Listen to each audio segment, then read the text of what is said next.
এই যুগটা একটি ফিতনার যুগ। এই যুগে নিজের ঈমান বাঁচিয়ে রাখা বিশাল বড় ব্যাপার। কেননা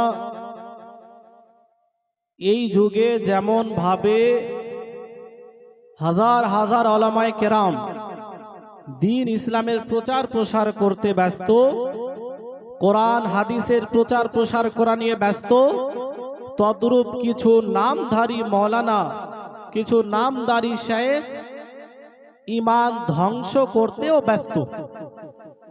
দুই ধরনের বক্তা স্টেজের মধ্যে আপনারা পাবেন। কিছু বক্তার কাজ হলো মানুষের ঈমানের রক্ষা করা, মানুষের আমলকে বাঁচিয়ে রাখা, মানুষের আমলকে সঠিক করা। কিন্তু এই সমাজেই, এই যুগেই এমন লোক আছে যারা দাড়ি রাখে, টুপি পরিধান করে, পায়জামা পাঞ্জাবিও পড়ে, কিন্তু যখন স্টেজে আসে তো নবীর পক্ষে বলে না, নবীর বিপক্ষে বলে। যখন স্টেজে আসে ওলির প্রশংসা করে না, ওলিদের বিরুদ্ধে কথা বলে। যখন স্টেজে আসে মাজারের পক্ষে বলে না, মাজারের বিরুদ্ধে বলে। যখন স্টেজে আসে উরুসের পক্ষে বলে না, উরুসের বিপক্ষে বলে।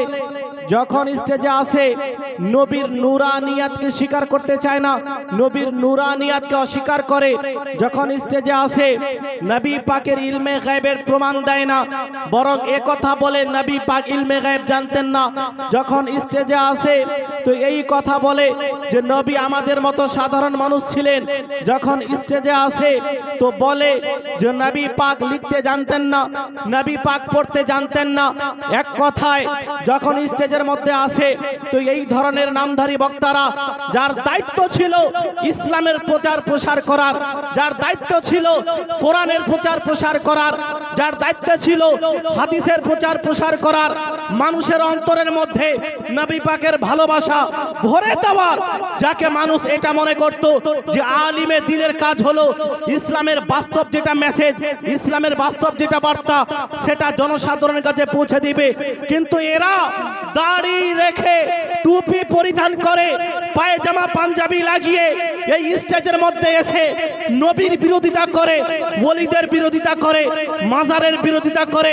আমি বলতে চাই যেটা সাধারণ কোনো যুগ নয়, এই যুগের ব্যাপারে নবী পাক বলেছিলেন এমন একটি যুগ আমার উম্মতের নিকটে আসবে যেই যুগের মধ্যে মানুষ সকালে মুসলমান থাকবে, রাত্রে কাফির হয়ে যাবে, রাত্রে মুসলমান থাকবে, সকালে কাফির হয়ে যাবে। এটা ওই যুগ যেই যুগে মানুষ চায়ের দোকানে বসে আর বলে দেয় যে নবী পাক আমাদের মতো মানুষ ছিল, নবী পাক আমাদের বড় ভাইয়ের মতো, নবী পাকের বিশেষ কোনো সম্মান নেই। নাউজুবিল্লাহ। এরা এমন মুসলমান যারা সকালে তো হয়তো, রাত্রে হয়তো মুসলমান ছিল, সকালে চায়ের দোকানে এই কথা বলে নিজের ঈমানকে ধ্বংস করে দিয়ে, নিজের ঈমানকে ধ্বংস করে দিয়েছে। এমন কিছু লোক আছে যারা টোটালি নবী পাকের নূরানিয়াতকে অস্বীকার করে। এরা রাত্রে হয়তো মুসলমান ছিল, সকালে চায়ের দোকানে এই কথা বলে টোটালি নূরানিয়াতকে অস্বীকার করে। নবী পাক যে নূর, শর্তমুক্ত ভাবে এটাকে অস্বীকার করে কাফির হয়ে যায়। বলতে চাই এই সোশ্যাল মিডিয়ার যুগে যেমন আপনি আমার বক্তব্য শ্রবণ করেন, তেমনি অন্যান্য নামধারী শেখের বক্তব্য শ্রবণ করেন। আপনাদের বলবো যে যেই মাওলানার মুখ থেকে বক্তব্য শুনছেন আগে যাচাই করুন এর অন্তরে নবী পাকের প্রেম আছে কিনা, এর অন্তরে নবী পাকের মহব্বত আছে কিনা, এর অন্তরে নবীর ভালোবাসা আছে কিনা, এর অন্তরে ওলিদের ভালোবাসা আছে কিনা। যদি ভালোবাসা থাকে, নবীর প্রেমিক থাকে, স্টেজের মধ্যে নিয়ে আসে বসান। আর যদি ওই রকম ব্যক্তি থাকে যে নবীর বিরুদ্ধে বলে, যে ওলির বিরুদ্ধে বলে, তাকে জুতা মেরে গ্রাম থেকে বের করা। এটাই হলো কাজ। স্টেজের মধ্যে এসে নবীর বিরোধিতা করবে, এই স্টেজের মধ্যে এসে ওলির বিরোধিতা করবে, এটা কিভাবে হতে পারে? মুসলমান ভাই, আমরা বর্তমানে যেই মাসে অবস্থান করে আছি সেটা হলো রবিউল আউয়াল মাস। কোন মাস? রবিউল আউয়াল মাস। আর এই মাসে সর্বশেষ নবী দুনিয়াতে এসেছেন, আমাদের প্রিয় নবী, আমাদের আকা ও মাওলা এই দুনিয়ায় এসেছেন। এই জন্য আজমতে মুস্তাফা अज़मते मुस्तफ़ा हज़रत अल्लामा मुफ्ती गुलजार अली मिसबाही, हज़रत अल्लामा मुफ्ती गुलजार अली मिसबाही, नारे तकबीर, नारे रिसालत। বলছিলাম এই যুগে নিজের ঈমানকে বাঁচিয়ে রাখা সবচেয়ে বড় বিষয়। ঈমান হারা হয়ে যদি কেউ যায় তো চিরজীবনের জন্য জাহান্নামের আগুনে জ্বলতে হবে। এজন্য নিজের ঈমান বাঁচিয়ে রাখা এটা হলো সবচেয়ে বড় দায়িত্ব আমাদের। আমরা রবিউল আউয়াল মাসে আছি বর্তমানে, আজ 28 তারিখ। আর বিশেষ করে এই মাসে আমরা নবী সাল্লাল্লাহু আলাইহি ওয়াসাল্লামের যে ভালোবাসা আমাদের অন্তরে আছে এটা বেশি বেশি করে প্রকাশ করি। বিভিন্ন দিক দিয়ে আমরা জানি আর মানি যে নবী সাল্লাল্লাহু আলাইহি ওয়াসাল্লামের আগমনের দিন হলো ঈদের দিন। কিসের দিন? নবীর আগমনের দিন, ঈদের দিন। এজন্য আমরা কি বলি? ঈদে মিলাদুন নবী। নবী পাকের আগমনের, নবী পাকের জন্মের ঈদ, খুশি। তো নবী সাল্লাল্লাহু আলাইহি ওয়াসাল্লামের আগমন দিনকে আমরা ঈদ বলে ঘোষণা করি, ঈদ বলে জানি, ঈদ বলে মানি। কিন্তু কিছু লোক আছে তারা স্পষ্টভাবে বলছে যে ইসলামে তো শুধুমাত্র 2টি ঈদ। এই তৃতীয় ঈদ, ঈদে মিলাদুন নবী, কোথা থেকে আসলো? একটি ঈদ হলো ঈদুল আজহা, আর একটি হলো ঈদুল ফিতর। এই 2টি ঈদ শুধুমাত্র ইসলামে পালন করা যায়, তৃতীয় কোনো ঈদ ইসলামের মধ্যে নেই। এই কথা বলছে কিনা এই জাহিল মুমতাজুল ইসলাম, কারি ইয়াসিন আর ব্রাদার রাহুল, এই ধরনের কিছু জাহিল বক্তা এই সমাজের মধ্যে ভুল করে জন্ম নিয়েছে। আর এদের কাজ হলো মানুষকে বিভ্রান্ত করা, এদের কাজ হলো ইমানদারের ইমানকে লুণ্ঠন করে নেওয়া, ইমানদারের ইমানকে ধ্বংস করে দেওয়া, আমলকে ধ্বংস করে দেওয়া। ওয়াহাবিয়াতের প্রচার প্রসার এরা খুব জোরসোর করে করছে, মানুষকে ধোঁকা দিচ্ছে বিভিন্ন ভাবে। তারা বলে যে ইসলামে শুধুমাত্র 2টি ঈদ। বলছে কি বলছে না? হ্যাঁ, তৃতীয় ঈদ কোথা থেকে আসলো? তো আমি বলি শোনেন, নবী পাক সাল্লাল্লাহু আলাইহি ওয়াসাল্লামের আগমনের দিন যে ঈদের দিন, এটা তো আমি দলিল দিব, এটা তো আমি বলবো সর্বপ্রথম এই অশিক্ষিত লোকদের, এই জাহিলদের, যারা ইসলামের নামে অপপ্রচার করে, যারা বলে যে ইসলামে শুধুমাত্র 2টি ঈদ আছে আর কোনো ঈদ ইসলামে নেই, সুতরাং নবী পাকের আগমন দিবসকে ঈদ হিসেবে পালন করা যাবে না। তাদের বলি শুনে রাখো, ইসলামে শুধু 2টি ঈদ নেই, ইসলামে একাধিক ঈদ আছে। বলেন সুবহানাল্লাহ।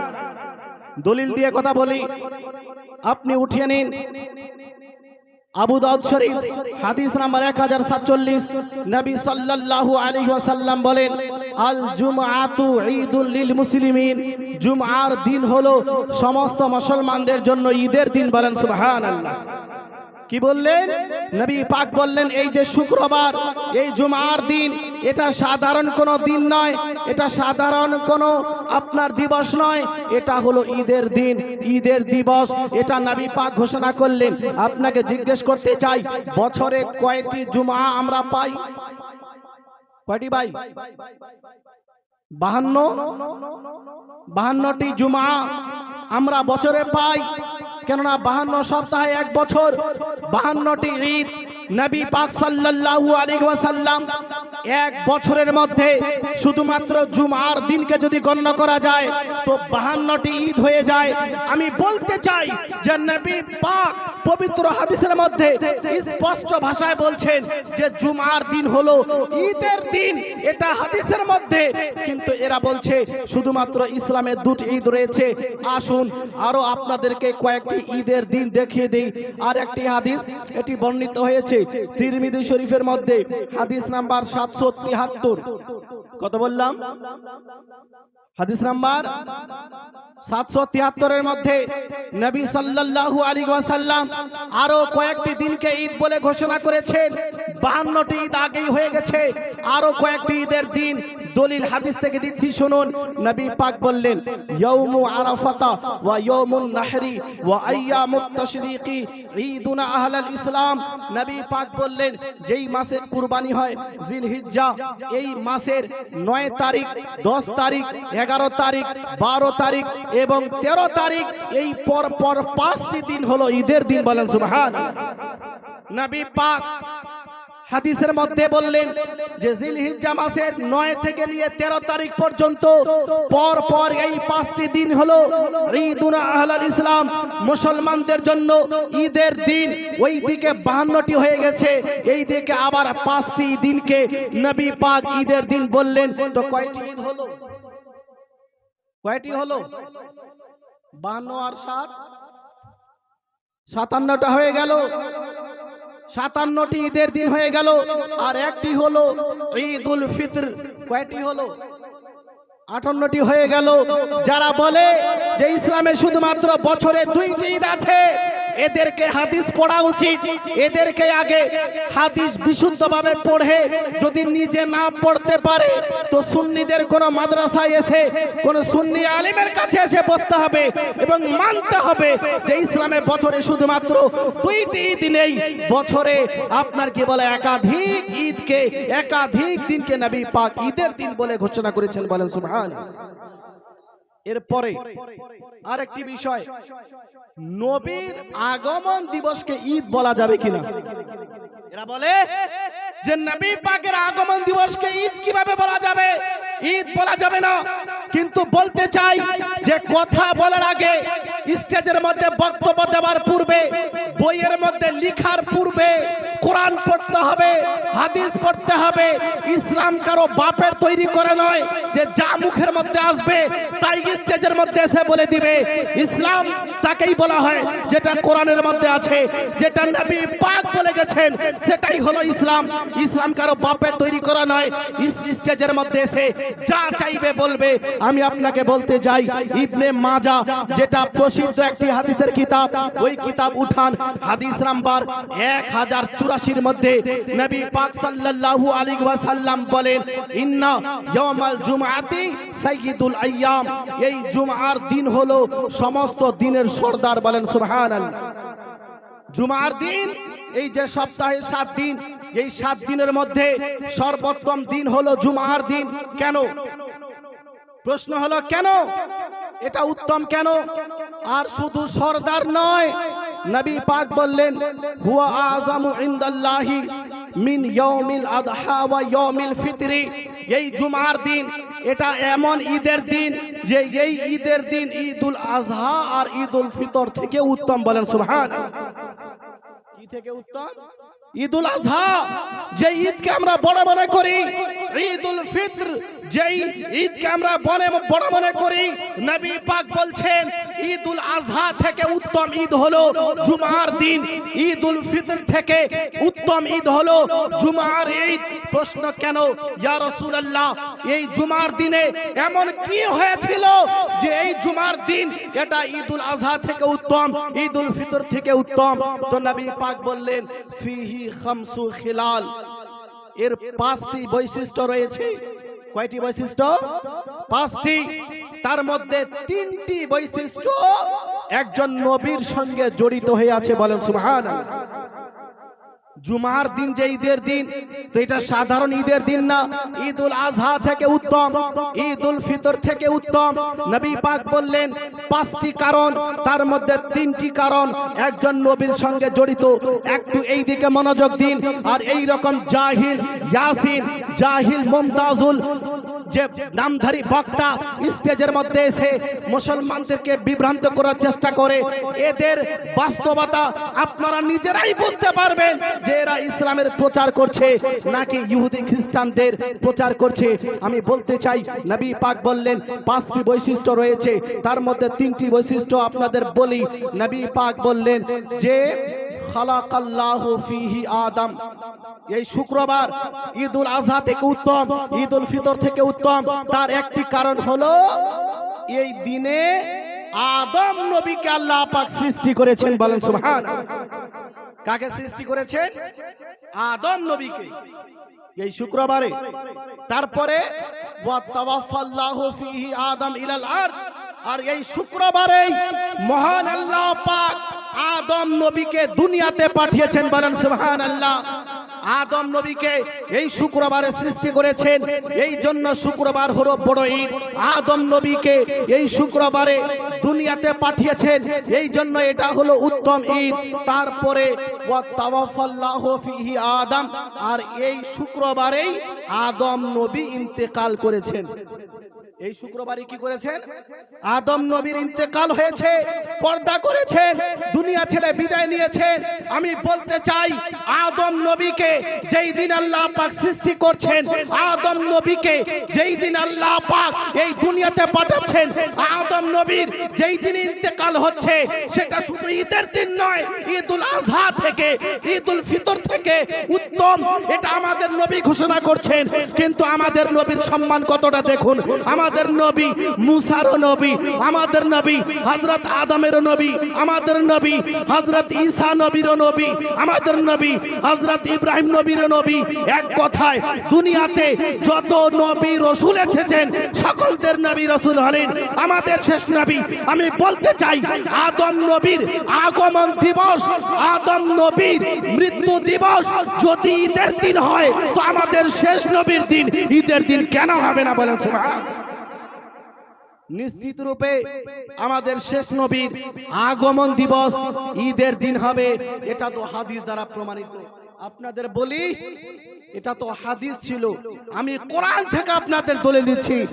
নবী পাকের আগমন দিবস এটা হলো ঈদের দিন, খুশির দিন। বলেন সুবহানাল্লাহ। হাদিসের কথা বলছেন, কোরআন থেকে। কোরআন আল্লাহ পাকের নাজিলকৃত কিতাব, আল্লাহ পাক অবতরণ করেছেন। এই পবিত্র কোরআন সূরা ইউনূসের মধ্যে আয়াত নম্বর 58 মধ্যে আল্লাহ পাক বলেন, কুল বিফাদলিল্লাহি ওয়া বিরহমাতিহি ফাবিযালিকা ফালইফরাহু। আল্লাহ পাক ঘোষণা দিলেন, হে হাবিব, আপনি বলে দিন আপনার উম্মতকে। কি বলে দিন? আল্লাহর অনুগ্রহ এবং আল্লাহর দয়া এবং সেটারই ওপর মুসলমানদেরকে খুশি প্রকাশ করা উচিত, খুশি পালন করা উচিত। বলেন সুবহানাল্লাহ। শুধু কোরআন পড়লে হবে না, কোরআনের ব্যাখ্যা দেখতে হবে যে এই আয়াতের মধ্যে আল্লাহর অনুগ্রহ আর আল্লাহর দয়া বলতে কাকে বোঝানো হয়েছে।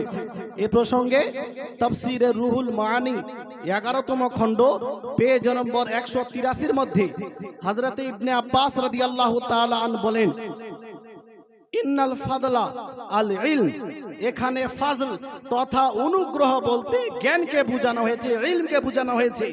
মানে হলো এই যে আল্লাহ পাক যে তোমাদের জ্ঞানী বানিয়েছেন, তোমাদেরকে শিক্ষা দিয়েছেন, তোমাদের জ্ঞান দান করেছেন, এর জন্য তোমরা খুশি পালন করো। বলেন সুবহানাল্লাহ। কেননা শিক্ষা এটা মানুষকে ভদ্র বানায়, বাস্তবে মানুষ করে তোলে। শিক্ষা যদি না থাকে তো চোখ থেকেও মানুষ অন্ধ, সে দেখতে পায় না। দেওয়ালা লেখা আছে এখানে পেচ্ছাপ করিয়েন না, অথচ ওখানে গিয়ে পেচ্ছাপ করছে, পড়তে জানে না, কেমন করে বুঝতে পারবে? তো চোখ আছে কিন্তু তবুও কিছু বুঝতে পারছে না। চোখ আছে তো জ্ঞান যে দান করেছে আল্লাহ পাক, এই জ্ঞানের জন্য খুশি পালন করো। আর দ্বিতীয়, দয়া রহমত বলতে কি বোঝানো হয়েছে? তো হযরত ইবনে আব্বাস বলেন, ওয়ার রাহমাতা মুহাম্মদ সাল্লাল্লাহু আলাইহি ওয়াসাল্লাম, রহমত বলতে মুহাম্মদ সাল্লাল্লাহু আলাইহি ওয়াসাল্লামকে বোঝানো হয়েছে। বলেন সুবহানাল্লাহ। এই যে আল্লাহ পাকের তরফ থেকে তোমাদেরকে জ্ঞান প্রদান করা হয়েছে, এর কারণে তোমরা খুশি পালন করো। এই যে আল্লাহ পাক তোমাদের নিকটে মুহাম্মদ সাল্লাল্লাহু আলাইহি ওয়াসাল্লামকে দুনিয়াতে পাঠিয়েছেন, এর জন্য তোমরা খুশি পালন করো। বলো সুবহানাল্লাহ। এটা কোরআন এবং তার ব্যাখ্যা হাদিস দ্বারা প্রমাণিত। এবার আসেন ওয়াহাবীদের বিশাল বড় মৌলানা আশরাফ আলী থানভী, যাকে তারা হাকিমুল উম্মাত বলে। এত বড় মৌলানা যখন এই আয়াতের ব্যাখ্যা করতে বসলো যে এই কোরআনের মধ্যে, এই আয়াতের মধ্যে আল্লাহর অনুগ্রহ আর আল্লাহর দয়া বলতে কাকে বোঝানো হয়েছে, যার জন্য আল্লাহ পাক খুশি পালন করার কথা বলেছেন, খুশি প্রকাশ করার কথা বলেছেন। তো আমাদের মাওলানা নয়, দেওবন্দীদের মাওলানা, বিশাল বড় মাওলানা, সে বলছে যে এই আয়াতের মধ্যে रहमत और फजल से मुराद रसूलुल्लाह सल्लल्लाहु अलैहि वसल्लम है। बोलें सुभान अल्लाह। देवबंदीদের মাওলানা পর্যন্ত বলছে যে এই আয়াতের মধ্যে আল্লাহ পাক ফজল তথা আল্লাহর অনুগ্রহ আর আল্লাহর দয়া বলতে নবী পাককে বুঝিয়েছেন। বলেন সুবহান আল্লাহ। আল্লাহ পাক বলছেন যে নবী পাককে যে তোমাদের নিকটে পাঠিয়েছি, এই নবীকে পেয়ে তোমরা খুশি পালন করো। বলেন সুবহান। এটা কোরআন, হাদিস, ওয়াহাবিদের মাওলানার কিতাব থেকে পর্যন্ত প্রমাণিত। এই জন্য নবী পাকের আগমন দিবস এটা হলো নিশ্চিত রূপে একটি খুশির দিন। প্রত্যেক মুসলমান ওই দিন অনিচ্ছাকৃত ভাবেও খুশি অনুভব করবে। আপনার বাড়িতে যদি সন্তান হয়, দাদু খুশি হয়, বাবা খুশি হয়, মা খুশি হয়, তো সমস্ত নবীর যেদিন আগমন, সেই দিন কেমন করে একজন মুসলমান খুশি হতে পারে না? কেমন করে? নিশ্চিত রূপে। একবার দুরূদ পড়ুন, তারপরে এগিয়ে যাব। আল্লাহুম্মা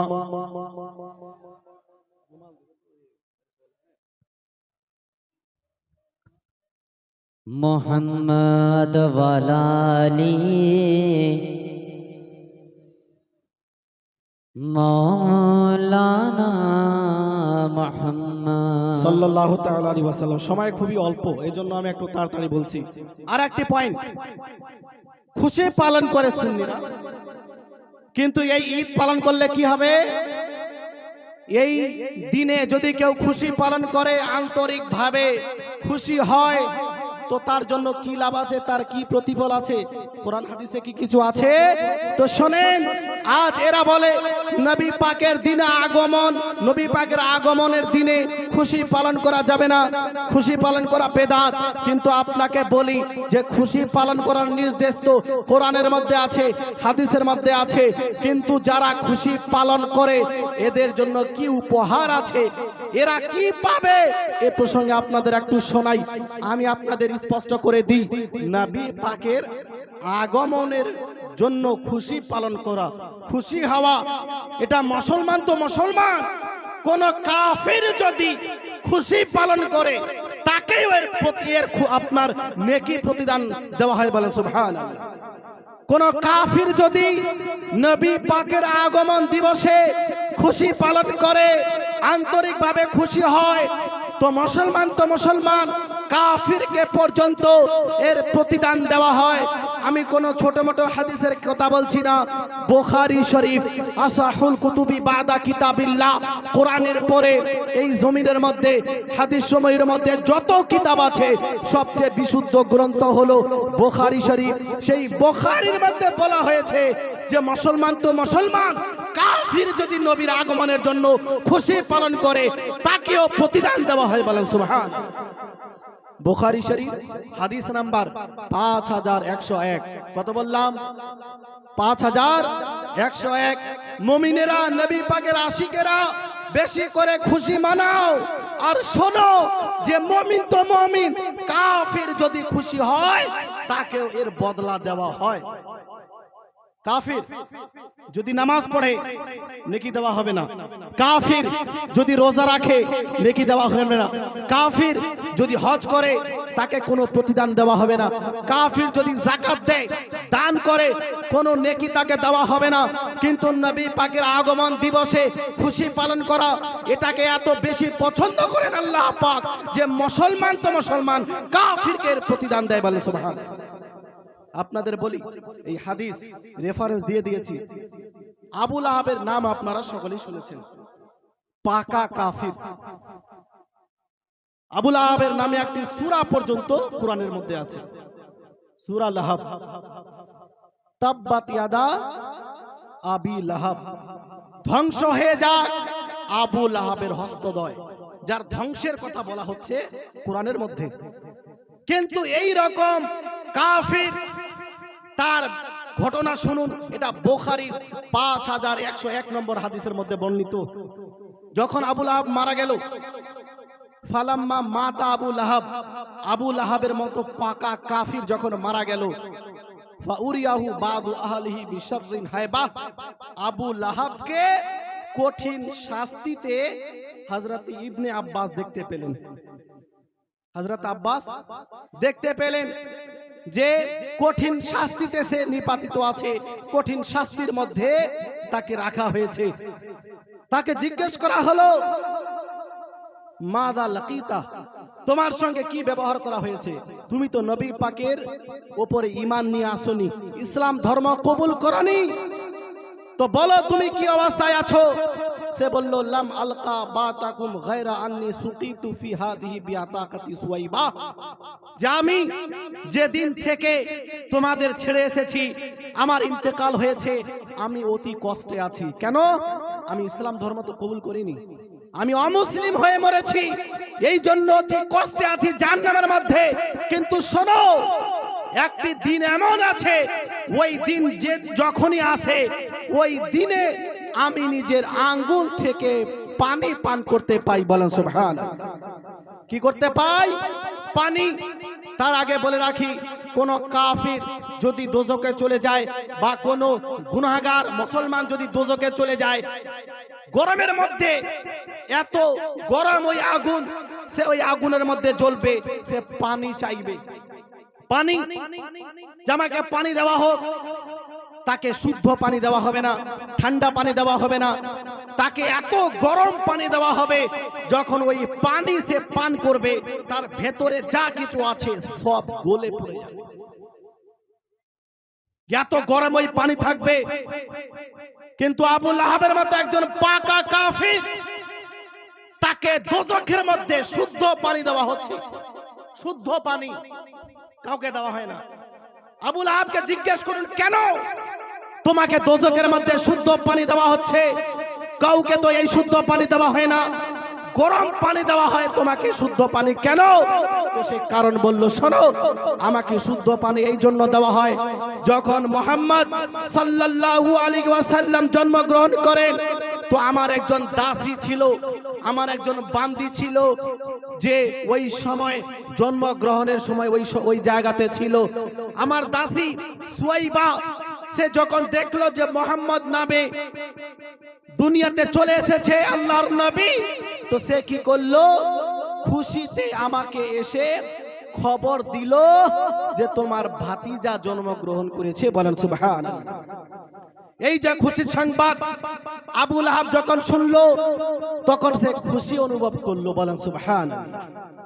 খুশি অনুভব করলো, খুশি পালন করলো এবং বলল, সুয়াইবা, তুমি আমার অনেক খিদমত করেছো, আমার পরিবারের জন্য অনেক কাজ করেছো, এই যে খুশির সংবাদ তুমি আজকে আমাকে দিলে যে মুহাম্মদ দুনিয়াতে চলে এসেছে, এই খুশির সংবাদ দেওয়ার কারণে যাও, তুমি অনেক পরিশ্রম করেছো, অনেক কাজ করেছো, এই খুশির সংবাদ দেওয়ার জন্য তোমাকে আমি মুক্তি দিয়ে দিলাম। বলেন সুবহানাল্লাহ।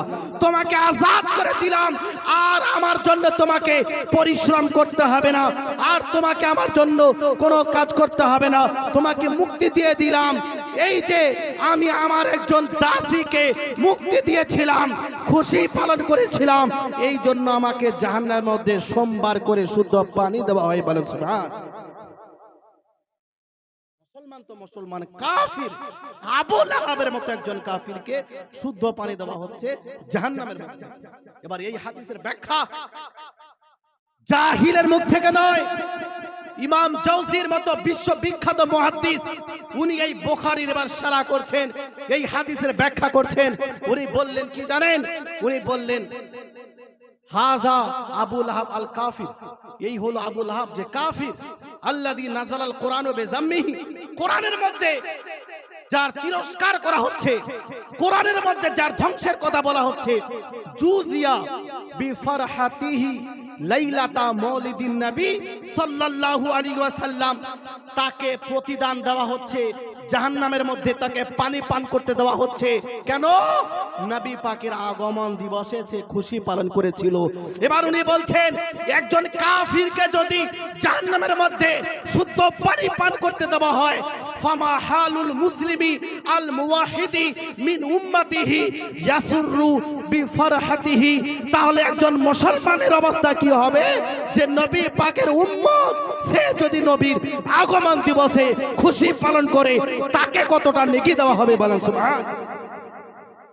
একজন কাফিরকে যদি প্রতিদান দেওয়া হয়, বদলা দেওয়া হয়, তো একজন মুসলমান যে নবী পাকের উম্মতি তাকে কত নেকি দেওয়া হবে। এই বুখারী শরীফের হাদিস তার ব্যাখ্যা থেকে প্রমাণিত। এই জন্য মুসলমান ভাই, নবী পাকের আগমনের দিবস এটা হলো বিশাল বড় ঈদ। ওলামায়ে কেরাম এতদিন পর্যন্ত বলেছেন সকল ঈদের সেরা ঈদ, জোরে বলেন, সকল ঈদের সেরা ঈদ ঈদে মিলাদুন নবী। আর এই সমস্ত জাহিল বক্তারা বলছে কেমন করে সকল ঈদের সেরা ঈদ হয়ে গেল ঈদে মিলাদুন নবী? এটা আলা হযরত ইমাম আহমদ রাজা খান ফাজিলে বেরেলভী রাদিয়াল্লাহু তাআলা আনহু বলেননি। তোমরা তো আলা হযরতের বিরুদ্ধে বলো। আলা হযরত আশিকের আশুক ছিলেন, তিনি নিজের তরফ থেকে এই কথা বলেননি, বরং ইমাম ইবনে হাজার আসকালানি বুখারী শরীফের ভাষ্যকার, বুখারী শরীফের শারে, উনার মতো একজন বিশ্ববিখ্যাত মুহাদ্দিস বলছেন মাওয়াহিবুল্লাহ দুনিয়ার মধ্যে বি আন্না লাইলাতা মাউলিদিন নবী সাল্লাল্লাহু আলাইহি ওয়াসাল্লাম আফদালু মিন লাইলাতিল কদর। হে দুনিয়াবাসী শোনো, নবী পাকের আগমনের রাতকে যেমন তেমন রাত মনে করিও না, এটা হলো লাইলাতুল কদর থেকে উত্তম বলেন সুবহান। এটা কি লাইলাতুল কদর থেকে উত্তম? কেন? প্রশ্ন কেন? মুহাদ্দিসিনে কেরামের জবাব দিয়েছেন, আমাদের মতো মৌলভী সাহেব নয়। মুহাদ্দিস যারা লক্ষ লক্ষ হাদিস যাদের মুখস্থ ছিল, আজ যদি মুমতাজুলকে বলেন যে বুখারীর একটি হাদিস যেখানে জাবার জের আকারে লেখা নেই পড়ে শুনিয়ে দাও, ওই স্টেজ থেকে পালিয়ে যাবে, একটি হাদিস আপনাকে শোনাতে পারবে না, চ্যালেঞ্জ করে বলছে। কিন্তু ইমাম ইবনে হাজার আসকালানি উনি বললেন যে কেন এটা উত্তম রাত?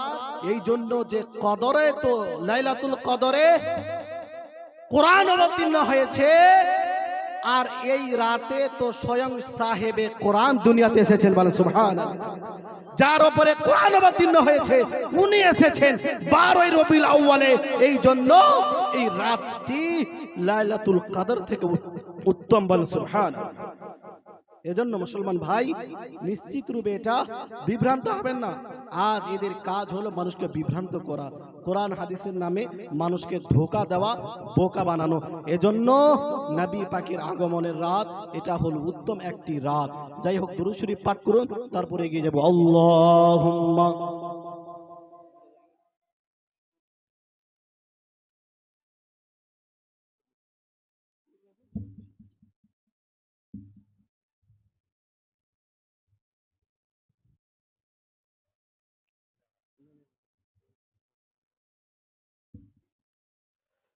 আরেকবার দুরূদ শরীফ, আল্লাহুম্মা সাল্লি আলা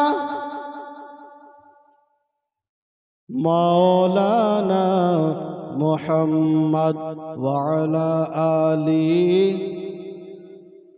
মাওলানা মুহাম্মদ সাল্লাল্লাহু আলাইহি ওয়াসাল্লাম। আর একটি পয়েন্ট, নবী পাকের আগমনের খুশিতে ওই দিনে আমরা কি করি? গরু, ছাগল, মুরগা ইত্যাদি জবাই করে ফাতিহা করি, নিজে খাই এবং নিজের বন্ধু বান্ধবদের, আত্মীয় স্বজনদের খাওয়াই। খাওয়াই কি খাওয়াই না? হ্যাঁ, খাওয়াই। কিন্তু এরা এটার উপরে আপত্তি করে যে নবী পাক ওই দিন এসেছেন, তো ওই দিনে গরু জবাই করে ফাতিহা করার কি দরকার?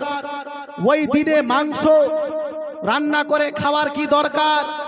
আমি আপনাদের বলি শোনেন, নবী পাকের আগমন দিবস এটা ছোট মোটো কোনো দিবস নয়, বরং এটা খুশির দিবস। আর খুশির দিনে মানুষ ভালো জিনিসই খায় বলেন সুবহানাল্লাহ। আপনাদের বলি যে ওই দিনে মাংস ইত্যাদি রান্না করে খাওয়ানো, এটা হলো নবী পাকের সুন্নাত। বলেন সুবহানাল্লাহ। এরা তো বিদআত বলছে না, আমি আপনাকে সুন্নাত প্রমাণ দিচ্ছি। সুন্নাত এটা নবী পাক নিজের আগমনের জন্য, এই যে নবী দুনিয়াতে এসেছিলেন এর শুকরিয়া আদায় করার জন্য আমাদের নবী পর্যন্ত জানোয়ার জবাই করে নিজের উম্মতকে খাইয়েছেন। বলেন সুবহানাল্লাহ। হাদিস দিচ্ছি আপনাকে, আরেকবার বলি। হাদিসটি বর্ণিত হয়েছে সুনানুল কুবরা লিল বাইহাকি, বিশুদ্ধ একটি হাদিসের কিতাব, 6তম খণ্ড, পেজ নম্বর 300। এখানে হাদিসটি বর্ণিত। হাদিসটি কি? হাদিসটি হলো এই, হযরত আনাস রাদিয়াল্লাহু তাআলা আনহু বলেন যে লাম্মা ওয়ালাদান নবী সাল্লাল্লাহু আলাইহি ওয়াসাল্লাম আক্কা আনহু আব্দুল মুত্তালিব। আর এই হাদিসটি তারিখে দিমাশকের মধ্যেও বর্ণিত হয়েছে, 3য় খণ্ড, পেজ নম্বর 32। হাদিসের মধ্যে এসেছে এই যে যখন নবী পাক সাল্লাল্লাহু আলাইহি ওয়াসাল্লামের জন্মগ্রহণ হলো, দুনিয়াতে আসলেন, তো নবী পাকের তরফ থেকে নবী পাকের দাদা হযরত আব্দুল মুত্তালিব একটি জানোয়ার জবাই করে আকিকা করেছিলেন। কিন্তু নবী পাক যখন দুনিয়াতে আসলেন, তো সুনানুল কুবরা লিল বাইহাকির মধ্যে হাদিস বর্ণিত যে নবী সাল্লাল্লাহু আলাইহি সাল্লাম কি করলেন? আক্কা আন নাফসিহি বাদা নবুওয়াহ, নবী পাক নবুয়ত প্রকাশ করার পরে, মানে 40 বছর পরে নিজের তরফ থেকে আবার আকিকা করলেন। আচ্ছা, একটি মশলা আপনাদের বলে দিই, আকিকা কি জীবনে 2 বার হয়? আকিকা কয়বার আপনি করতে পারেন জীবনে? আকিকা একবারই হয়, আকিকা দ্বিতীয়বার হয় না। কুরবানি বারবার, কিন্তু আকিকা জীবনে একবার। প্রথম হাদিস থেকে প্রমাণিত যে নবী পাকের দাদু হযরত আব্দুল মুত্তালিব নবী পাকের জন্মের পরে আকিকা করেছিলেন। এর পরেও কি ব্যাপার, নবী পাক নিজের তরফ থেকে আবার জানোয়ার জবাই করে নিজের উম্মতকে খাওয়ালেন, নিজে খেলেন। কি কারণ? তো যারা বড় বড় মুহাদ্দিস তারা বললেন, যেমন ইমাম জালালউদ্দিন সুয়ুতি, উনি বললেন আল আকিকাতু লা তুআদু মাররাতান সানিয়া, আকিকা দ্বিতীয়বার হয় না। কিন্তু কি কারণ যে নবী পাক নবুয়ত প্রকাশ করার পরে আবার নিজের তরফ থেকে জানোয়ার জবাই করে নিজের উম্মতকে খাওয়ালেন, নিজে খেলেন? কি কারণ? তো ইমাম জালালউদ্দিন সুয়ুতি বলছেন ফাআলাহুন নবী সাল্লাল্লাহু আলাইহি ওয়াসাল্লাম ইজহারান লিশুকরি, নবী পাক সাল্লাল্লাহু আলাইহি ওয়াসাল্লাম এই যে 40 বছর পরে নিজের নবুয়ত প্রকাশ করার পরে নিজের তরফ থেকে জানোয়ার জবাই করে নিজের উম্মতকে খাইয়েছিলেন। এর কারণ ছিল নবী পাক যে দুনিয়াতে এসেছেন, আল্লাহ পাক যে নবীকে দুনিয়াতে পাঠিয়েছেন, এর শুকরিয়া আদায় করার জন্য, নিজে খুশিতে শুকরিয়া আদায় করার জন্য জানোয়ার জবাই করে নিজের উম্মতকে খাইয়েছেন। বলেন সুবহান। নবী পাক খুশিতে শুকরিয়া আদায় করছেন, হে আল্লাহ আমাকে দুনিয়াতে পাঠিয়েছো আমার উম্মতিদের কাছে শুকরিয়া আদায় করার জন্য। নবী পাক নিজের আগমনের জন্য জানোয়ার জবাই করে মানুষকে খাইয়েছেন। এটা তো হাদিস দ্বারা প্রমাণিত। এরপরে ইমাম জালালউদ্দিন সুয়ুতির মতো একজন বিশ্ববিখ্যাত মুহাদ্দিস, যাকে সবাই মানে, ওয়াহাবি দেওবন্দি যত আছে সবাই যার কথা মানে, ওই রকমের একজন বিশ্ববিখ্যাত মুহাদ্দিস, উনি কি বলছেন?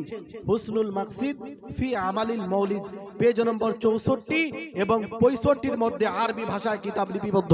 উনি বললেন এই যে নবী পাক নিজের তরফ থেকে জানোয়ার জবাই করে নিজের উম্মতকে খাওয়ালেন খুশিতে, লিজালিকা এই জন্য, ফায়ুস্তাহাব্বু লানা আইজান আমাদের জন্যও মুস্তাহাব, আমাদের জন্যও উত্তম কি? ইজহারুশ শুকরি, আমরা যেন শুকরিয়া পালন করি, শুকরিয়া আদায় করি। বলেন সুবহানাল্লাহ। তার সাথে সাথে কি করি? বি ইজমাইল ইখওয়ান ওয়া ইতআমিত তাআম, তার সাথে সাথে আমরা যেন নিজের মুসলিম ভাইদেরকে একত্রিত করি, তাদেরকে দাওয়াত দিই এবং তাদেরকে খাবার খাওয়াই। বলেন সুবহানাল্লাহ। এটা হলো মুস্তাহাব। ইমাম জালালউদ্দিন সুয়ুতি এটাকে মুস্তাহাব বলে ঘোষণা করেছেন যে নবী পাকের আগমনের খুশিতে যদি কোনো ব্যক্তি জবাই করে, জন্তু জবাই করে, নিজের বন্ধু বান্ধবকে দাওয়াত করে, খাবার খাওয়ায়, তো এটা কোনো বিদআত কাজ নয়, এটা হলো মুস্তাহাব নেকির কাজ, সওয়াবের কাজ। বলেন সুবহান, এটা সওয়াবের কাজ। কিন্তু এরা এটাকে বিদআত বলছে। আল্লাহ পাক হেদায়েত দান করুক। বলার উদ্দেশ্য যে নবী পাক সাল্লাল্লাহু আলাইহি ওয়াসাল্লামের ভালোবাসা আমাদের অন্তরে আছে, আর যার অন্তরে যার ভালোবাসা থাকে সেটা সে প্রকাশ করার চেষ্টা করে, বের করার চেষ্টা করে, বলার চেষ্টা করে। নবীর থেকে বড় রহমত এই দুনিয়াতে কিছু নেই, নবীর থেকে বড় নেয়ামত এই দুনিয়াতে কিছু নেই। নবী পাক বড় নেয়ামত, আর আল্লাহ পাক কোরআনের মধ্যে নেয়ামতের চর্চা করার কথা বলেছেন। বাড়িতে বসে চর্চা করা যায় না, চর্চা করার জন্য জনসমক্ষে চর্চা করতে হয়, বাড়িতে গাড়িতে বিভিন্ন জায়গাতে প্রশংসা করতে হয়, তারপরে চর্চা হয়। নবী পাকের চর্চা এটা বিশাল বড় একটি সওয়াবের কাজ। একবার দুরূদ শরীফ পাঠ করুন, তারপর আরেকটু এগিয়ে যাব। আল্লাহুম্মা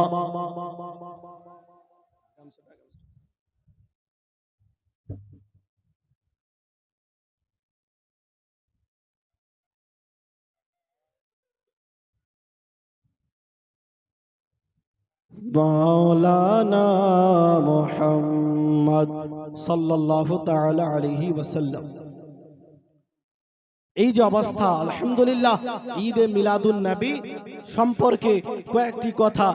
আরো একটি আপত্তি এরা করে যে এটা যদি ঈদের দিন হয় তো ঈদের নামাজ কই? বলে কি বলে না যে এটা ঈদের দিন হয় তো নামাজ কই? নামাজ কয় রাকাত? ঈদে মিলাদুন নবীর নামাজ কয় রাকাত? তো আমি এই সমস্ত অশিক্ষিতদের বলতে চাই যে জুমার দিনকে নবী ঈদের দিন বলেছেন, তো এই দিনে কি ঈদের নামাজ পড়েন? হ্যাঁ, এই দিনে কি ঈদের নামাজ পড়েন? তারপরে জিলহিজ্জা মাসের 9, 10 তারিখ তো ঈদুল আজহা, 9, 11, 12, 13 এই 4টি দিনকেও নবী পাক তিরমিজি শরীফের মধ্যে হাদিস নাম্বার 773 এর মধ্যে বলেছেন এই যে পর পর 5টি দিন, ঈদুল আজহার আগের দিন এবং তারপরে আপনার কি বলে আরো 3 দিন, এই পর পর 5টি দিনকে ঈদের দিন বলেছেন। তো ঈদের নামাজ তো খালি 10 তারিখে আমরা পড়ি, ঈদুল আজহা জিলহিজ্জা মাসের যে 10 তারিখ ওই দিনে আমরা খালি ঈদের নামাজ পড়ি, 9 তারিখে পড়ি না, 11 তারিখে পড়ি না, 12 তারিখে পড়ি না, 13 তারিখে পড়ি না। কিন্তু নবী পাক এই ঈদুল আজহার সাথে সাথে আরো 4 দিনকে ঈদের দিন বলে ঘোষণা করেছেন, অথচ ওই দিনগুলোতে আমরা ঈদের নামাজ পড়ি না। কিন্তু নবী পাক বললেন ঈদুল আহলাল ইসলাম, বুঝা গেল যে নামাজ বাদ দিয়েও ঈদের দিন হয়। বলেন সুবহানাল্লাহ, এটা নবী পাক বলছেন। এজন্য এই ধরনের প্রশ্ন করা যে ঈদের দিন হলে ঈদের নামাজ কই, এটা টোটালি মূর্খতা প্রকাশ করা হয় নিজের। আল্লাহ পাক তৌফিক দান করুক। এরপরে আমরা অলি গলিতে ঝান্ডা লাগাই কি লাগাই না? হ্যাঁ, ঝান্ডা লাগাই নবী পাকের আগমনের জন্য, নবী পাকের খুশিতে ঝান্ডা লাগাই। এরা এটাও বলে যে এটা বিদআত, অথচ এরাই বিভিন্ন ভোটের সময় যে ব্যক্তি যেই পার্টিকে সমর্থন করে সেই পার্টির ঝান্ডা লাগায় না, ঝান্ডা লাগায়। ওই সময় কেউ এটাকে বিদআত বলে? মক্কা ফাতা হলো, ঝান্ডা লাগিয়েছিলেন নবী পাক, সাহাবায়ে কেরাম লাগিয়েছিলেন, লাগাননি। তা সত্ত্বেও যখন স্বাধীনতা দিবস আসে তো এরা সবাই ঝান্ডা লাগায়, আমরাও লাগাই, কোন রকমের আপত্তি কেউ করে না। কিন্তু যখন নবী পাকের আগমন দিবস আসে ওই সময় নামধারী মুসলমানেরাও আপত্তি করে যে এই দিনে ঝান্ডা লাগানো যাবে না, এটা হলো বিদআত। আমি বলতে চাই যে এটা বিদআত নয়, এটা হলো জায়েজ কাজ। বলেন সুবহানাল্লাহ। আপনি হাদিস দালাইলুন নুবুওয়া হাদিস নাম্বার 5055 555 নম্বর হাদিস। এই হাদিসের মধ্যে ঝান্ডা লাগানোর দলিল আছে। ঝান্ডা কে লাগাতে বলেছিলেন এবং কে লাগিয়েছিল আপনাদের বলি। মা আমেনা রাদিয়াল্লাহু তাআলা আনহা, নবী পাকের মা, উনি বলছেন রাআইতু সালাসা আলামিন মাজরুবাত, আমি নবী পাকের আগমনের রাত্রে দেখলাম যে 3টি ঝান্ডা লাগিয়ে দেওয়া হয়েছে। বলেন সুবহানাল্লাহ। 3টি ঝান্ডা লাগানো অবস্থায় আমি দেখলাম। উনি বললেন আলামান ফিল মাশরিকি ওয়া আলামান ফিল মাগরিবি ওয়া আলামান আলা জাহরিল কাবা। 3টি ঝান্ডা আমি লাগাতে দেখেছি। একটি ঝান্ডা এই বিশ্বের পূর্ব প্রান্তে, আর একটি পশ্চিমে, আর একটি কাবা শরীফের উপরে। বলেন সুবহানাল্লাহ। কে এই ঝান্ডা লাগিয়েছিল? উলামায়ে কিরাম বলেছেন যে এই ঝান্ডা লাগানোর নির্দেশ মহান আল্লাহ পাক দিয়েছেন, আর ঝান্ডা হযরত জিবরিল আলাইহিস সালাম লাগিয়েছিলেন। বলেন সুবহানাল্লাহ। ঝান্ডা আল্লাহর পক্ষ থেকে লাগানোর নির্দেশ দেওয়া হয়েছে। এই জন্য খুশিতে এই আপনার কি বলে ঝান্ডা লাগানো, এটা নিশ্চিত রূপে জায়েজ বৈধ কাজ। লাইটিং লাগানো, আমাদের বাড়িতে নিজের ছেলে মেয়ের বিবাহ হয় তো খুশিতে লাইটিং নিজের বাড়ি করে, গাড়িকে সজ্জিত করে। ওই সময় কেউ এটাকে অপচয় বলে না, ফজুল খরচি কেউ বলে না।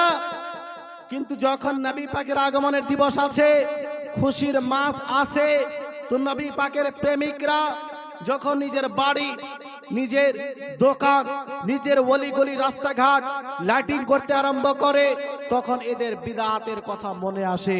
অথচ এরাই নিজের ছেলের বিয়েতে, নিজের মেয়ের বিয়েতে লাইটিং করে, কোনো আপত্তি হয় না। কিন্তু এই সমস্ত কাজ যদি নবীর সময় করা হয়, নবীর আগমনের সময় করা হয়, এটাই আবার বিদআত হয়ে যায়। এটাই বলার উচিত। বলতে চাইছি যে যেই কাজ নিজেরা করে এক সময় ওটাকে বিদআত মনে হয় না, কিন্তু ওই একই কাজ নবীর সময় বিদআত হয়ে যায়। বলার উদ্দেশ্য, নবী পাকের ভালোবাসা যখন কোনো ব্যক্তির অন্তরে থাকবে, নবী পাকের মুহাব্বত যখন কোনো ব্যক্তির অন্তরে থাকবে, তখনই সে নিজের ভালোবাসা, নিজের মুহাব্বত প্রকাশ করবে, অন্যথায় সে প্রকাশ করতেই পারে না। একবার আর দুরূদ শরীফ পাঠ করেন, আল্লাহুম্মা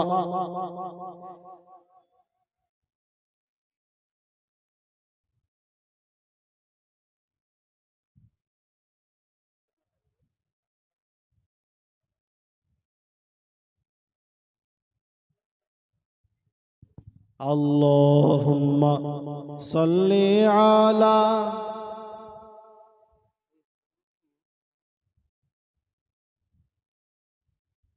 ওয়া আলা আলি মাওলানা মুহাম্মদ। আল্লাহুম্মা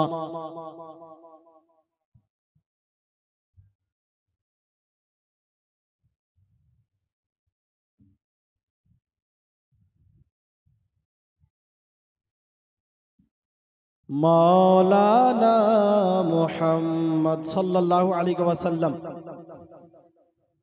এই জালসার নাম দেওয়া হয়েছে মাখদুম আশরাফ কনফারেন্স। এজন্য এই বিষয়ে হুজুর মাখদুম আশরাফ সম্পর্কে কয়েকটি কথা আপনাদের সামনে আমি রাখি। প্রথমত মনে রাখবেন, মাখদুম আশরাফ সিমনানি রাদিয়াল্লাহু তাআলা আন বিশাল বড় আল্লাহর একজন ওলি ছিলেন, ওলিয়ে কামিল ছিলেন। আর উনি ইসলামের প্রচার প্রসার করার জন্য নিজের বাদশাহতকে ছেড়ে ভারতবর্ষে চলে এসেছিলেন। বলেন সুবহানাল্লাহ। বাদশাহীকে ছেড়ে কে আসতে চায়? হ্যাঁ, মানুষ তো চেয়ারের জন্য, কুরসির জন্য হত্যা করে দেয়। 50 জনকে মেরে দিল। হ্যাঁ, ছোট মোটো ব্যাপার। বিভিন্ন বিষয়ে প্রচার করে দিল, ওই অ্যাক্সিডেন্ট হয়ে গেছে, বাস্তবে ওই মেরে ফেলেছে। তো নিজের চেয়ারের জন্য মানুষ বড় বড় ভুল করে দেয়, কিন্তু যখন কোন আল্লাহ ওয়ালার অন্তরের মধ্যে জেগে যায় যে আমাকে দ্বীনের প্রচার করতে হবে, দ্বীনের প্রসার করতে হবে, তো ওই রকম চেয়ারকে আর ধরে রাখে না, ওই রকমের চেয়ার ছেড়ে, ওই রকমের বাদশাহী ছেড়ে দরবেশ সেজে সাধারণ একজন মানুষের মতো হয়ে আপনার কি বলে দেশ বিদেশে চলে যায় দ্বীন ইসলামের প্রচার প্রসার করার জন্য। ওনার অনেক জীবন কাহিনী আপনারা শ্রবণ করেছেন। আমি ওনার কারামতের দিকে যাচ্ছি না, অসংখ্য কারামত হুজুর মাকদুম আশরাফ সিমনানি রাদিয়াল্লাহু তাআলা আনহু রয়েছে। আমি ওনার জ্ঞান সম্পর্কে শুধু আপনাদের সামনে কয়েকটি কথা বলি, কেননা আজ খুবই দরকার আছে জ্ঞানের। মনে রাখবেন, পীর হওয়ার জন্য মৌলিক একটি শর্ত হলো আলিম হওয়া। কি হওয়া? আলিম হওয়া। আলিম ছাড়া কেউ পীর হতে পারে না। পীর যদি হতে হয় আগে আলিম হতে হবে। কোরআনের জ্ঞান তাকে নিজের মধ্যে রাখতে হবে, হাদিসের জ্ঞান তাকে নিজের মধ্যে রাখতে হবে। আলিম ব্যতীত কেউ পীর হতে পারে না। আজ দেখা যায় সোশ্যাল মিডিয়াতে অনেক ভিডিও আপনি দেখতে পাবেন, বিভিন্ন দেশ বিদেশে বিভিন্ন জায়গাতে নামধারী অনেক ভণ্ড পীর বেরিয়ে গেছে। সে না কোরআন পড়তে জানে, না হাদিস পড়তে জানে, না নামাজ পড়তে জানে, না শুদ্ধভাবে ওযু করতে জানে, কিন্তু সে বিশাল বড় পীর সেজে বসে আছে। আর এদেরকে দেখিয়ে সুন্নিদেরকে অ্যাটাক করে যে পীর হলো এই। অথচ এই রকমের জাহিল আমাদের পীর হতে পারে না। আমাদের পীর যে হবে সে আলিম হবে। আমাদের যে সমস্ত পীর আছে যারা কামিল পীর, এরা সকলেই আলিমে দ্বীন। আলিমে দ্বীন ছাড়া কেউ পীর হতে পারে না। আপনাকে বলে দিই, হুজুর মাকদুম আশরাফ সিমনানি বিশাল বড় একজন আলিমের নাম, বিশাল বড় ফকির নাম, বিশাল বড় একজন মুহাদ্দিসের নাম। বলতে চাই যে আজ যারা নামধারী পীর সেজে বসে আছে, কোরআনও পড়তে জানে না, নামাজও পড়তে জানে না, অথচ বলে পীর, এরা বাস্তব পীর নয়। যে পীর হবে সে আলিম হবে, যে পীর হবে সে কোরআনের প্রসার করবে, হাদিসের প্রসার করবে, শরীয়তের জ্ঞান নিজের মধ্যে থাকতে হবে, তারপরেই মানুষ পীর হয়। গরিব নওয়াজ বিশাল বড় আলিমে দ্বীন ছিলেন। আলা হযরত বিশাল বড় আলিমে দ্বীন ছিলেন। হুজুর আলাউল পাঞ্জাবি বিশাল বড় আলিমে দ্বীন ছিলেন। হুজুর সিরাজউদ্দিন আখিয়ে পাক বিশাল বড় পীর, আপনার বিশাল বড় আলিম ছিলেন। সবচেয়ে বড় পীর গৌসে পাক এত বড় আলিম ছিলেন যে যখন উনি বক্তব্য দিতেন তো 400 জন আলিম উনার বক্তব্য নোট করতেন। বলেন সুবহানাল্লাহ। কয়শো? 400 জন আলিম। এত বড় পীর। বড় পীর শুধু বড় পীর ছিলেন না, বড় আলিমও ছিলেন, বড় মুফতিও ছিলেন। বলেন সুবহানাল্লাহ। 400 জন আলিম উনার বক্তব্য নোট করছেন, এটা ছোট মোটো ব্যাপার? বড় পীর বড় আলিমে দ্বীন ছিলেন। তো আমাদের পীর সেই হবে যে আলিমে দ্বীন হবে। আলিম ছাড়া, ইলম ছাড়া কেউ কোনোদিন পীর হতে পারে না। আজ আমাদের অ্যাটাক করা হয় যে এরা যাকে তাকে পীর বলে মনে করে নেয়। আর আজ এমনও কিছু পীর বেরিয়েছে যারা মুরিদদের মধ্যে প্রচার করছে যে আমি মুরিদ করে দিলাম, তোমাকে নামাজ পড়তে হবে না, তোমাকে রোজা রাখতে হবে না, তোমাকে কোনো আমল করতে হবে না, যাও মুরিদ করে দিয়েছি, সোজা তুমি জান্নাতে চলে যাবে।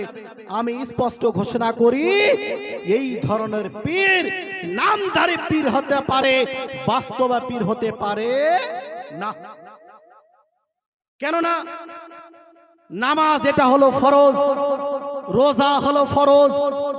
ধনীর ওপরে, যে ব্যক্তির ক্ষমতা আছে হজ করার, তার উপরে হজ করা ফরজ, যাকাত দেওয়া ওয়াজিব, বাধ্যতামূলক।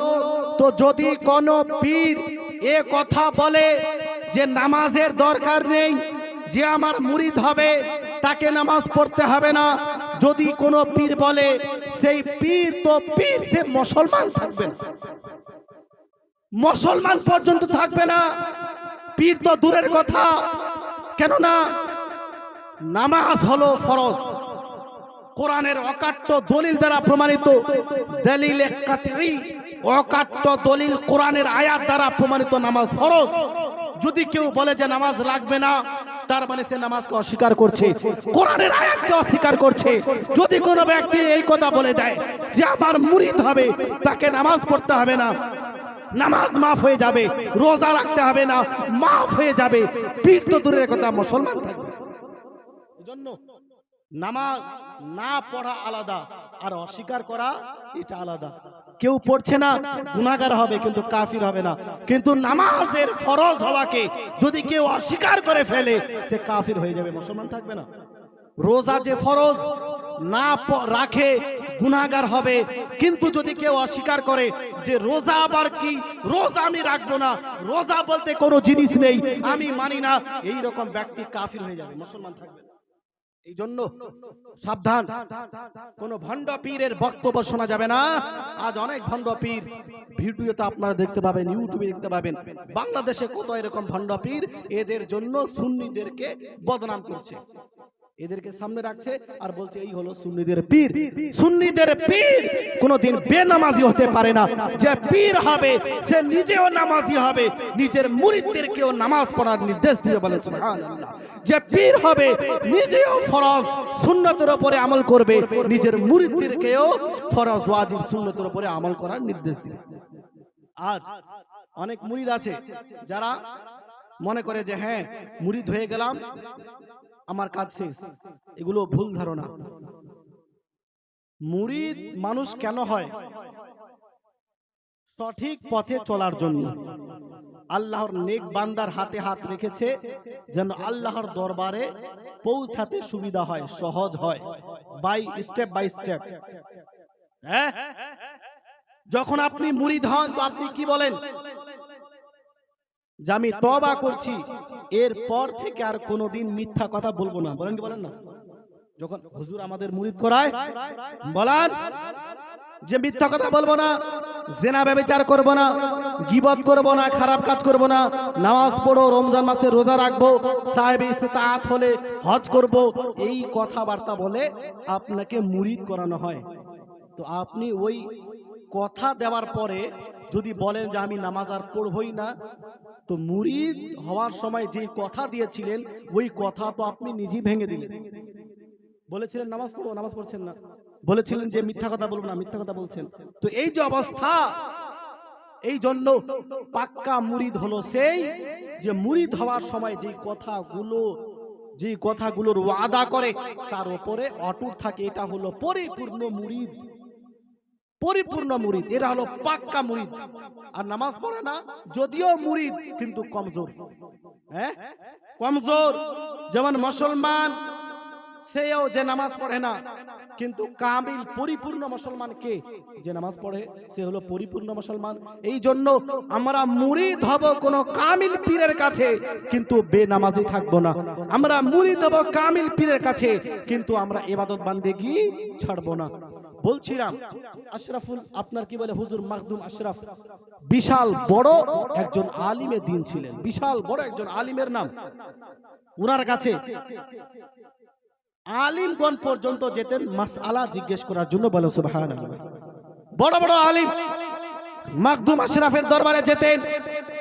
একজন মাওলানা ছিলেন, মাওলানা গোলাম উদ্দিন, যার নাম, বিশাল বড় মুফতি উনি নিজে, কিন্তু 7টি মাসআলা উনার কাছে এমন ছিল যার কোনো জবাব উনার কাছে ছিল না।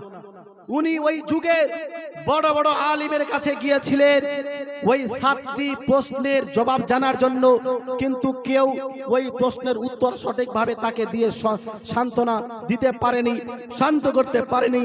এই রকম একজন মুফতি যখন মাখদুম আশরাফ জাহাঙ্গীর সিমনানি রাদিয়াল্লাহু তাআলা আনহুর দরবারে উপস্থিত হলেন, যখন আরজ করলেন হুজুর আমার কাছে 7টি প্রশ্ন আছে, ওই প্রশ্নের সমাধান আমি পাচ্ছি না, একটু দয়া করে দেখলে যদি আপনি আমাকে বলে দিতেন খুব ভালো হতো। হুজুর মাখদুম আশরাফ এত বড় আলিমে দ্বীন ছিলেন, যখন ওই 7টি প্রশ্ন দেখলেন সঙ্গে সঙ্গে ওই 7টি প্রশ্নের জবাব বড় বড় আলিম যেখানে দিতে পারছিল না, মাখদুম আশরাফ দিয়ে দিলেন। বলেন সুবহানাল্লাহ। বড় বড় আলিমের জায়গাতে মাখদুম আশরাফ ওই প্রশ্নের জবাব দিলেন। আজ আপনাদের বলি হুজুর মাখদুম আশরাফের বার্তা কি, যে মুরিদ হয়ে যায় তার করণীয় কি। একজন মাওলানা শেখ কবির আব্বাসী রহমতুল্লাহ তাআলা আলাইহি, উনি হুজুর মাখদুম আশরাফের একজন বিশিষ্ট খলিফা ছিলেন। শেখ কবির আব্বাসী রহমতুল্লাহ তাআলা আলাইহি, উনি হুজুর মাখদুম আশরাফকে একটি প্রশ্ন করলেন। প্রশ্ন হলো এই যে হুজুর, শুধু আমলের ভিত্তিতে আল্লাহর রহমত ছাড়া কেউ কি জান্নাতে প্রবেশ করতে পারবে? শুধু আমলের ভিত্তিতে, আল্লাহর রহমত ছাড়া, আল্লাহর দয়া নেই, খালি নিজের আমলের ভিত্তিতে কেউ কি জান্নাতে প্রবেশ করতে পারবে? তো হুজুর মাখদুম আশরাফ জবাব দিলেন, আল্লাহর রহমত ছাড়া জান্নাতে প্রবেশ করা খুবই কঠিন। আল্লাহর রহমতের মাধ্যমেই মানুষ জান্নাতের মধ্যে প্রবেশ করতে পারে। কেননা আল্লাহ নারে তাকবীর, নারে রিসালাত, নারে হায়দারি, খতিবে জিসা মৌলানা শাহজাহান আশরাফি, নারে তাকবীর, নারে রিসালাত। হুজুর মাখদুম আশরাফ সিমনানি রাদিয়াল্লাহু তাআলা আনহুর একজন বিশিষ্ট খলিফা জিজ্ঞেস করলেন, হুজুর, শুধু আমলের ভিত্তিতে আল্লাহর রহমত ব্যতীত, আল্লাহর রহমত ছাড়া জান্নাতে প্রবেশ করতে পারবে কিনা কেউ? লাতায়েফে আশরাফির মধ্যে প্রথম খণ্ডের মধ্যে এই জবাব আপনি দেখতে পারেন। হুজুর জবাব দিলেন যে আল্লাহর দয়াতেই একজন মুসলমান জান্নাতের মধ্যে প্রবেশ করতে পারবে। কিন্তু শোনো, আল্লাহর রহমত তার কাছে কখন পৌঁছাবে? আজ যেই সমস্ত পীর বলে মুরিদ করে দিলাম, আর নামাজ পড়তে হবে না, রোজা রাখতে হবে না, হজ যাকাত কিছু করতে হবে না, ছুটি হয়ে গেল, এরা পীর তো পীর, মুসলমান নিজেকে প্রমাণ করতে পারবে না। মাখদুম আশরাফের বার্তা শোনো। মাখদুম আশরাফ জবাব দিলেন, শোনো, আল্লাহর দয়াতেই, আল্লাহর রহমতেই একজন মুসলমান জান্নাতের মধ্যে প্রবেশ করতে পারবে। কিন্তু শোনো, আল্লাহর রহমত সে কখন পাবে, আল্লাহর দয়া সে কখন পাবে? একটি আয়াত পড়ে শোনালেন, ইন্না রাহমাতাল্লাহি কারীবুম মিনাল মুহসিনিন। আল্লাহর রহমত নেক বান্দাদের নিকটবর্তী। বলেন সুবহানাল্লাহ। কোন বান্দাদের? কোন বান্দাদের? নেক বান্দাদের। যারা নেক বান্দা তাদের কাছেই বিশেষ আল্লাহর রহমত অবতীর্ণ হয়। তো যখন নেকি করবে না, যখন আমলই করবে না, সে নেককার কিভাবে হতে পারে? যখন নামাজি পড়বে না, রোজাই রাখবে না, নেককার বান্দা কিভাবে হতে পারে? মাখদুম আশরাফ স্পষ্ট বার্তা দিচ্ছেন, শোনো, মুরিদ হতে হবে ঠিক আছে, কিন্তু মুরিদ হওয়ার পরে তোমাদেরকে সঠিক আমলও করতে হবে। কেননা নেক বান্দার নিকটবর্তী হয় এই আপনার কি বলে আল্লাহর রহমত। এই রহমত দিয়েই একজন মুসলমান জান্নাতের মধ্যে প্রবেশ করতে পারবে। এই জন্য আমরা আলহামদুলিল্লাহ মুরিদ, কিন্তু আমাদের ইবাদত বান্দিগি করতে হবে, সঠিকভাবে আমল করতে হবে, তারপরেই আমরা পরিপূর্ণ কামিল মুরিদ হতে পারবো। বলছিলাম মাখদুম আশরাফ বিশাল বড় আলিমে দ্বীনের নাম। যেখানে বড় বড় আলিম জবাব দিতে পারতেন না, সেখানে মাখদুম আশরাফের কলম চলতো, আর সেখানে মাখদুম আশরাফের জবান চলতো। একজন মৌলানা খৈরুদ্দিন নাম, বিশাল বড় আলিমে দ্বীন, উনি নিজে একজন বিশাল বড় মুফতি ছিলেন। এটাও লাতায়েফে আশরাফির মধ্যে বর্ণিত এই ঘটনা। বিশাল বড় মুফতি নিজে, কিন্তু উনিও একটি বিষয় নিয়ে হুজুরের দরবারে উপস্থিত হলেন আর জিজ্ঞাসাবাদ করলেন, হুজুর, এই বিষয়টি নিয়ে আমি অনেক গবেষণা করেছি, অনেক মুফতির কাছে গেছি, কিন্তু জবাব দিতে পারেনি। আপনি এই প্রশ্নের ব্যাপারে কি বলেন? প্রশ্ন শুনতে দেরি, জবাব দিতে দেরি নেই। বলেন সুবহানাল্লাহ। এই জন্য শুধুমাত্র ওয়ালায়াতের দিকে হুজুর মাখদুম আশরাফ ছিলেন না, ইলমিয়াতের দিকেও হুজুর মাখদুম আশরাফ নিজের যুগের বিশাল বড় একজন মুফতি ছিলেন, বিশাল বড় একজন মুহাদ্দিস ছিলেন। এর সম্পর্কে অনেক কিছু বলা যেতে পারে, কিন্তু যেহেতু হযরত চলে এসেছেন আমি বেশি না বাড়িয়ে একবার দুরূদ শরীফ পড়ুন, তারপরে ইনশাআল্লাহ শেষ করে দিচ্ছি। আল্লাহুম্মা